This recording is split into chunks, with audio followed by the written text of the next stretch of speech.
Hello everyone. I hope आप लोग last topic तक कंप्लीट कर चुके होंगे। कंप्लीट मींस अपने टॉपिक अपनी कॉपी पे। आज स्टार्ट करते हैं carrier concentration. Carrier concentration in thermal equilibrium. Thermal equilibrium. और इस थर्मल इक्विलिब्रियम के कैरियर कंसंट्रेशन में हम सबसे पहले डिस्कस करेंगे concentration of electrons in कहां पे कंडक्शन बैंड। अब कंडक्शन बैंड में इलेक्ट्रॉन्स की कंसंट्रेशन को डिस्कस करने के लिए हम क्या क्या एजम्पशन ले रहे हैं। तो सबसे पहले तो हम ये एजम्पशन लेते हैं, हियर आर द एजम्पशंस। क्या एजम्पशंस हुई? सबसे पहली एजम्पशन हमारी ये हो रही है कि electrons in conduction band behave as free particles. Electrons in conduction band behave as कैसा? Free particle. behave as free particle and effective mass is me। मतलब ये हुआ me इफेक्टिव मास से वह फ्री पार्टिकल जैसा बिहेव कर रहे हैं। दूसरी असम्पशन क्या हो रही कि number of electrons in conduction band per unit volume. Number of electrons in conduction band per unit volume between एक एनर्जी इंटरवल लेते हैं E से लेकर के E प्लस DE के बीच में। Number of electrons in conduction band per unit volume between energy E to E plus DE depends on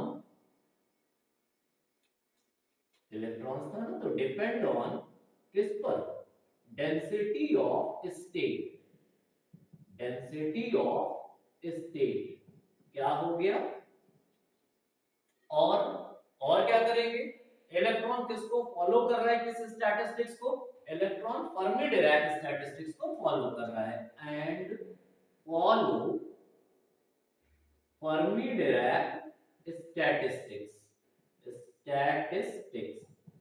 follow Fermi Dirac statistics. अब जरा सोचिए कि फिर कंसंट्रेशन होगा क्या? सच एज DNC, E से E प्लस DE के बीच में carrier concentration equals to density of state, Fermi function और किस पर डिपेंड करेगा? DE। किस पर डिपेंड कर रहा है?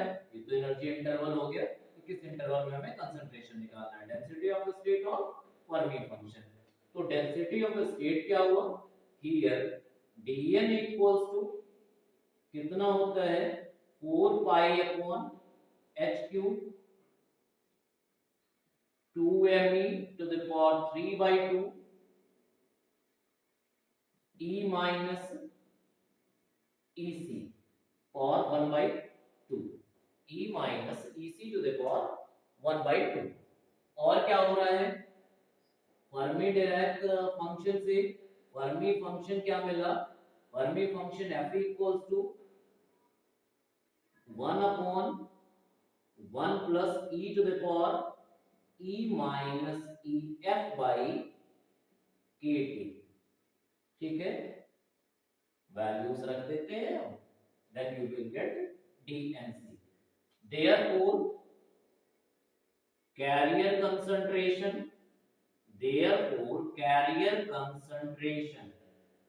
तो कैरियर कंसंट्रेशन बन गया हमारा DNC बराबर dl की वैल्यू रखो भाई, चलो 4 pi upon h cube 2 me to the power 3/2 e minus ec to the power 1/2 upon 1 plus e to the power e minus ef by kt। और यह तो पड़ा ही रहा क्या चीज, इंटरवल डी। अब यहां पर k क्या है t क्या है आप समझ रहे हो।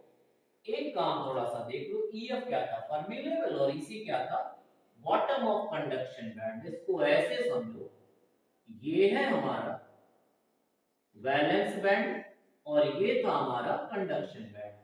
तो ये top of valence band EV और bottom of conduction band EC, means here EC is bottom of conduction band, means चलिए यही लिख देते हैं, bottom of conduction band। Okay,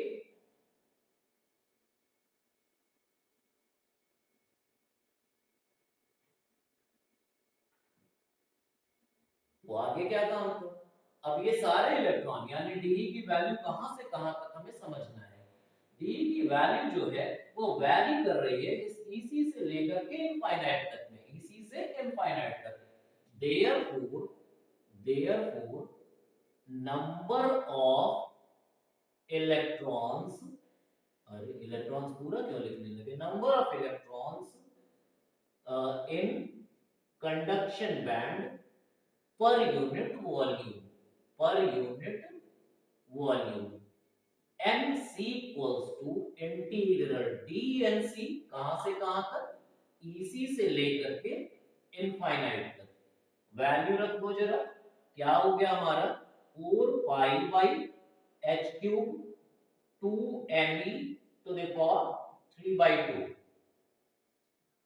e minus EC 1/2 1 by 1 plus e to the power e minus ef by kt, और क्या था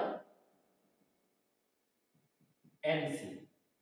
ठीक है, अब यह x काम की बात तो बोल रहे हम लोग, क्या काम की बात बोले, इंटीग्रल लगाना।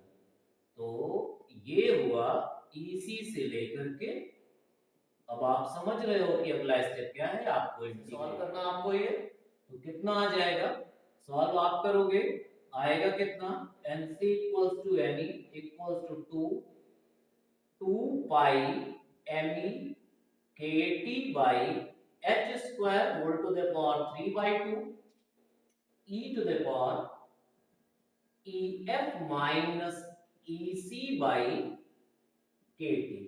This is the concentration of electrons in कहां पे, कंडक्शन बैंड। फिर हम थोड़ा सा आगे आते हैं दूसरे काम पे, इसी तरह से जरा देखिए, कंसंट्रेशन ऑफ होल्स इन कहां पे, वैलेंस बैंड में। एजम्पशन एकदम वही वाला लिए। अब हम कंडक्शन बैंड में जब इलेक्ट्रॉन को खोज रहे थे तो यहां से लेकर के पॉजिटिव इंफिनिटी तक, वैलेंस बैंड में हम होल्स को खोजेंगे तो माइनस इंफिनिटी से टॉप ऑफ वैलेंस बैंड तक, एकदम यही फॉलो कर रहे हैं। मींस होल्स फॉलो क्या चीज, फर्मी डिराक स्टैटिस्टिक्स। अब फर्मी डिराक स्टैटिस्टिक्स फॉलो कर रहे हैं तो जरा सोचो, इलेक्ट्रॉन्स का फंक्शन जो था वो f ही था। प्रोबेबिलिटी का कांसेप्ट लेते हैं, Fermi function for holes fe dash equals to 1 minus fe। यह क्या था, यह इलेक्ट्रॉन वाला Fermi function for electron, Fermi function for holes रख दे रहे वैल्यू जरा 1 minus 1 by 1 plus e to the power कितना हो रहा था, e minus E F by K T. थोड़ा सॉल्व करोगे भाई? तो सॉल्व किया तो ऊपर आ गया e to the power e minus E F by K T upon 1 plus e to the power e minus E F by K T. Okay, कितना हो गया, कितना हो गया? इसे हम ऐसा करते हैं, पहले जैसा ही फंक्शन बनाए, तो एक लाइन और आप लोग सॉल्व करोगे। देखो ये हो जा रहा है 1 upon 1 plus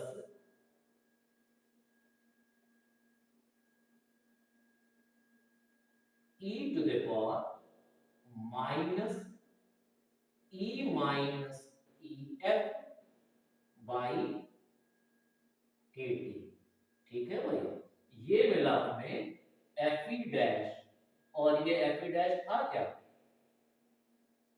Fermi function, Fermi function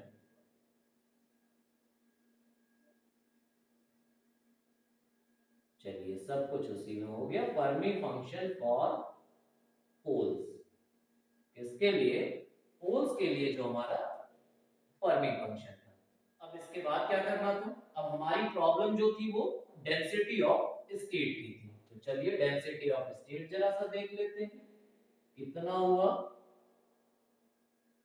density of state for holes dn बराबर, अब यहां देखो यह dn कितना था? ठीक है, तो e माइनस ई सी के प्लेस पर क्या हो गया? dn इक्वल्स टू, एकदम हम सेम वही एक्सप्रेशन यूज कर रहे हैं, 4 pi by h cube 2 mh to the power 3 by 2, और क्या था? e माइनस ई सी, तो यहां पे हो गया ev माइनस e, और पावर कितनी? 1 बाई 2। ठीक है, देयरफॉर यहां पर ev समझ रहे हैं, top of valence band, mh समझ रहे हैं, क्या समझ रहे हैं? Effective mass of holes, effective mass of किसका? होल्स का। देयरफॉर द डिस्ट्रीब्यूशन, मतलब हम FD statistics, Fermi derived statistics apply कर रहे हैं, तो जो कंसंट्रेशन है, द डिस्ट्रीब्यूशन बिटवीन कहां से कहां तक? ई से लेकर के ई प्लस डीई के बीच में, डी एन वी लिख लो, वैलेंस बैंड के लिए कितना हो गया? Density of state, Fermi function किसका? फर्मी फंक्शन फॉर होल्स, और डीई वैल्यू रखते हैं, वैल्यू रख लो 4 pi by h cube 2 mh to the power 3 by 2 ev minus e, और 1 बाई 2 1 अपॉन, यहां से उठाओ 1 minus e to the power minus e minus E F by K T. Okay, by K T, ये आया हमारा, चाहे dn भी कह लो चाहे dnh कह लो। देयरफॉर नंबर ऑफ होल्स, जैसे वहां निकाला नंबर ऑफ होल्स इलेक्ट्रॉन्स, वैसे ही यहां नंबर ऑफ होल्स निकालते हैं। नंबर ऑफ होल्स पर यूनिट वॉल्यूम इन, कहां पे? Valence band. तो n ऑफ v या n ऑफ h बराबर इंटीग्रल डी एन वी, कहां से कहां तक? माइनस इंफिनिटी से लेकर के ईवी तक। रख दो वैल्यू, तुम्हें भी पता है, इस एक लाइन के बाद तुम्हारा ही काम है। क्या करना है हमें? सिमिलर टाइप से वैल्यू रखिए, चलिए 4 pi by h cube 2 mh to the power 3 by 2 ev minus e to the power 1/2 upon 1 minus e to the power minus e minus ef by kt de। कहां से कहां तक? Minus infinity से EV तक। चलो solve कर लो तुम लोग, एनवी कह लें चाहे एनएच कह लें। सॉल्व करने पर आया कितना? थोड़ा सा पिछला वाला देखो जरा वैल्यू, उसी को देख के लिख रहे हैं 2। आप लोग चेक करेंगे, अगर कुछ प्रॉब्लम आ रही है तो हमें बताएंगे, ठीक है। 2 कितना आ रहा है? 2 pi M H K T upon 2 pi M H K T upon H square whole to the power 3/2 E to the power. अब वहां पर था हमारा E F minus E C, so here it will be E to the power E V minus E F by kT। This is the concentration of holes in valence band। यह मिला था concentration of electrons in कहां पे? Conduction band. इस तरह से हमारे दो काम पूरे हुए। कैरियर कंसंट्रेशन हमें लेना था, अभी हम लोगों ने क्या किया है? इलेक्ट्रॉन्स का निकाला कंडक्शन बैंड में, होल्स का निकाला। थोड़ा सा एक इंटरेस्टिंग सा रिजल्ट देखते हैं। If we are talking about intrinsic semiconductor, तो इंट्रिंसिक सेमीकंडक्टर की क्या कंडीशन हमें याद है? हमें सिर्फ इतना याद है कि जितने होल होंगे उतने ही इलेक्ट्रॉन होंगे। चलो थोड़ा सा आगे यह भी चेक करते हैं। क्या चेक करना था? देखो चेक तुम्हें भी करना है, ठीक है। For an intrinsic semiconductor, for an intrinsic semiconductor, number of holes बराबर number of electrons, ठीक है। मतलब जितने भी इलेक्ट्रॉन हो रहे हैं उसके करस्पॉन्डिंग उतने हमें होल्स मिल रहे थे। तो जरा दोनों वैल्यूज को रखते हैं। चलो उठाओ यहां से, नंबर ऑफ होल्स को लो 2 pi M H K T upon h square to the power 3/2 into, थोड़ा एक्सप्रेशन को जरा चेक कर लीजिए, लग रहा है कि जगह हम लोग को कम पड़ेगी, थोड़ा जगह लेके लिखते हैं। इधर से आते हैं 2 pi M H K T power upon h square whole to the power 3/2 into e to the power कितना मिला था? e to the power ev minus ef by kt equals to 2 pi me kt upon h square whole to the power 3/2 into e to the power ef minus ec by kt। जरा check कर लो क्या क्या cancel हो रहा। यहां से बचा mh, यहां से बचा mh to the power 3/2 e to the power ev minus ef by kt equals to me to the power 3/2 e to the power ef minus ec by kt। ठीक है, क्या करें अब आगे? चलिए एक ही तो काम बच रहा है, हम ऐसा करते हैं e to the power ef minus ec minus ev plus ef by kt equals to mh upon me to the power 3/2। देख लो भाई उल्टा नहीं ना हुआ, mh by me किए हैं तो ef minus ec ये सब्ट्रैक्ट हुआ। चलो ठीक है, तो वो कितना जा रहा है? यहाँ पर फर्मी गायब हुआ नहीं गायब हुआ।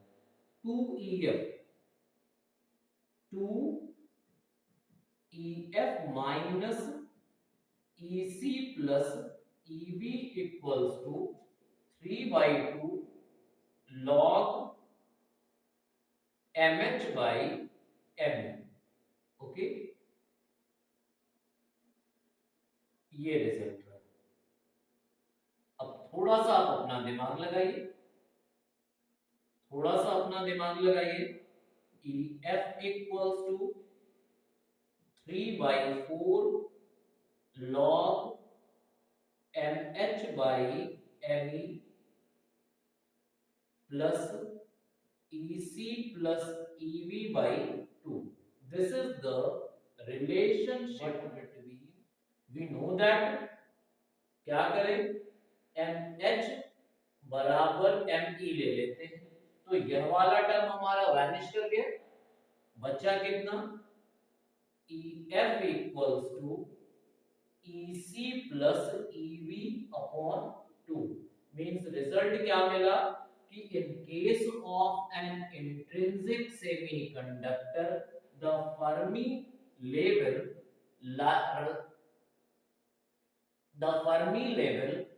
lies exactly midway of conduction and valence band। क्या स्टेटमेंट हो रहा है कि फर्मी लेवल किसमें, इन intrinsic semiconductor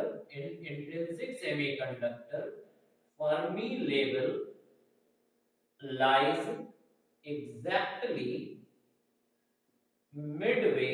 exactly midway of valence and conduction bands। ठीक है, फिर से बोल दे रहा हूं, in intrinsic semiconductor Fermi level lies exactly midway of valence and conduction band. अभी बहुत सारा काम इसी टॉपिक में बचता है, आप इसे पूरा करो फिर आगे चलते हैं।